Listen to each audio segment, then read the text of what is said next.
Guys, ito yung issue ng motor natin, oh. 4 months pa lang to. Itinakbo niya ay 14,077. Pero yung battery niya, guys, oh, inaagad.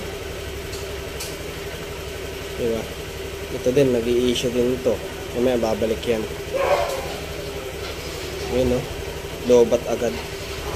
Eh, samantalang ano pa lang to, 4 months. Itinakbo nyo, 14,077 pa lang. Yun yung issue niyan, guys, eh. So hindi ko alam bakit ganun. Dito yung battery niya sa baba. Yun, oh.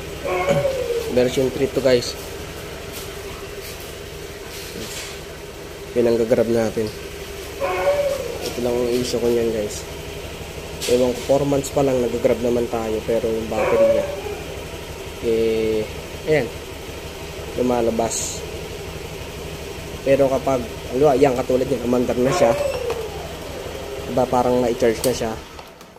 Pag binuhay mo ulit, yan, buhay natin, okay na siya, wala na, goods na. Bakit kaya, guys?